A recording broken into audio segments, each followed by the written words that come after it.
got Dr. Austine Tam-George here with us. He's a former Commissioner for Information and Communication in Rivers State. He's also a communication consultant. Thank you for coming on this morning. Thanks for having me. Well, it's, looking through all of this and listening to the politicians who just left, one wonders, do you really think that this is about the people? Or, look, as usual, it's just about politicians and them securing their political future? Yeah, Chamberlain, it's very disheartening, actually, to think about how these defections are happening outside of the context of insistence on good governance. You know, is a very sad commentary on the character of our politics in this country that in 2018, at a time when the rest of the world is moving forward in terms of development index, we tend to have our politicians, thinking only in terms of, simply being in power without rising to the challenge of leadership, without rising to the challenge of responsibilities of being in power. So it's very heartbreaking, frankly. I say this because I have been in public office and I've seen up close, the responsibilities that come with these offices. And to think that we have leaders today who can't seem to rise to the serious business of governing this country is just heartbreaking. We've heard all kinds of excuses that they give in terms of why they are defecting from one party to the other. But what seems to crystallize for the public is that these fellows simply want to be in office. They do not seem to recognize that being in office means to serve the people, change the material conditions of our people. We still have the largest amount of infant mortality in the world. We still have the highest amount of maternal mortality in the world. According to UNESCO reports, we have the largest number of children out of school in the world. Only recently we got the report that Nigeria is in fact the poorest country on the surface of the earth. In all of these defection statements, we haven't seen people defecting from one party to the other because they are dissatisfied that the current leadership isn't rising to these challenges that we face. So to that extent, I think it's a betrayal of the trust of the people. But looking at all of this, and sometimes when you sit back and wonder this movement from one political party to the other, they usually speak about controlling the party structure.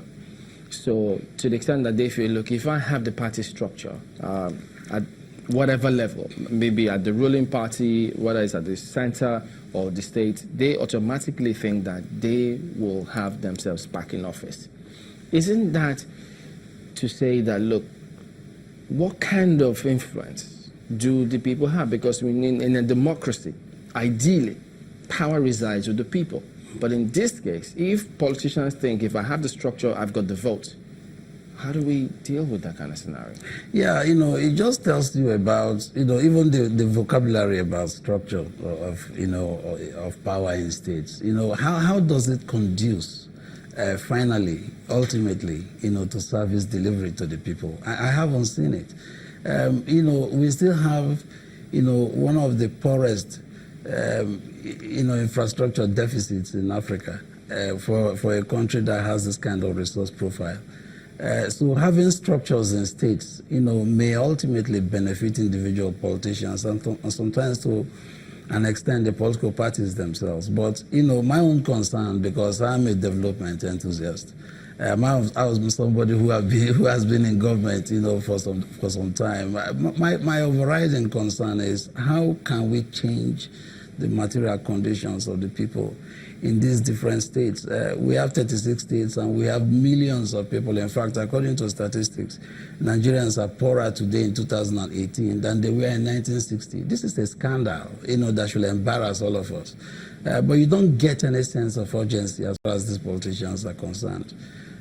Look at the statement credited to Governor Ortom, who I understand has left the APC in Benue State and is now in the PDP, presumably. He said he was leaving the APC because he was constantly being insulted by the local structures in Benue State.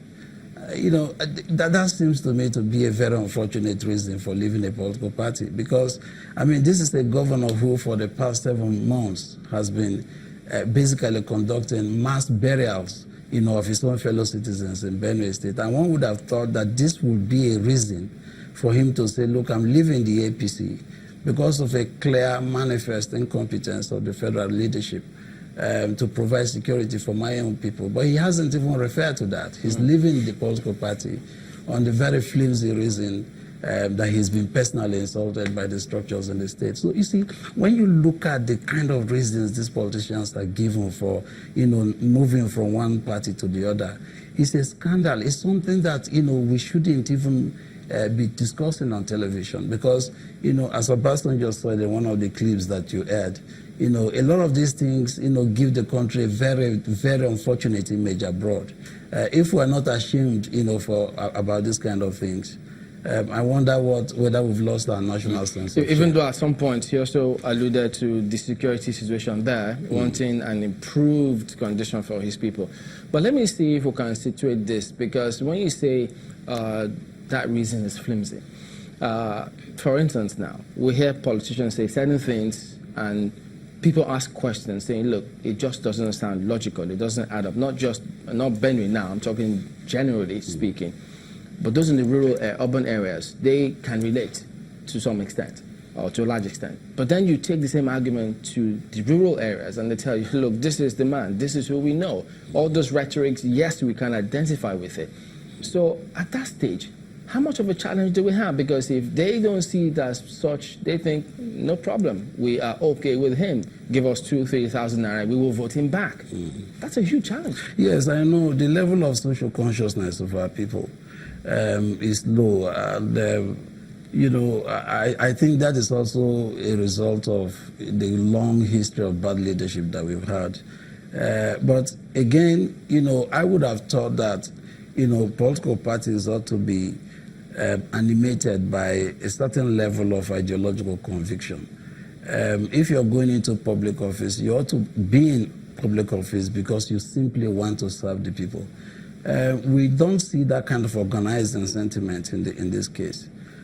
People are leaving these political parties simply because they want to return. We are hearing, for instance, that the PDP likely has majority in the Senate now because of these defections that are happening. But I suspect the question that Nigerians want to ask is, yes, you have the majority in the Senate, so what?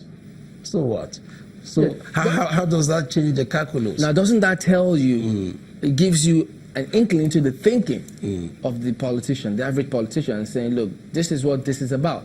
Because we've heard some of them tell us behind the scenes, say, look, don't worry, you guys, you're just 1%. You're not our constituency. Those people in the village, those are the people, because they will be the ones who can stand the heat in the kitchen. They will be the ones who will be on the queue. Yeah, many of you in yes, the you're right, rural areas don't do that. Yes, but the question is, if you have the majority, whether in the House of Reps or whether in the Senate, the ultimate question is, of what use is this majority if you don't use it to change public policy?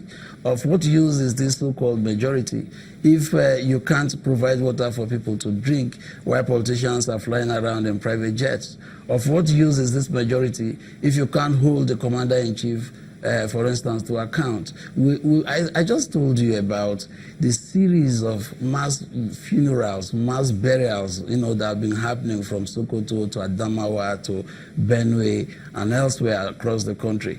Of what use is the majority that the PDP, for instance, might have in the Senate if they can't hold the commander-in-chief to account? Why can't they say, okay, now that we have majority, for instance, why can't they say, look, these are a list of impeachable offenses and get these fellows out of office so that Nigeria can have a new dawn and then we can continue to move forward? So what use, for instance, is it to say you have a majority in the House of Reps when there is no clear cut policy on how to tackle the complete decay of infrastructure in the country? We can't talk about the decay of our educational system. So what I'm saying is, beyond the statistical fact of having majority in all of these places, I think that these things only add meaning when they somehow conduce to good governance. In the kind of discourse that we've been following, the kind of rhetoric that we are hearing from these politicians, that's a very distant fact. Nobody wants to talk about that, and I think it's a disgrace.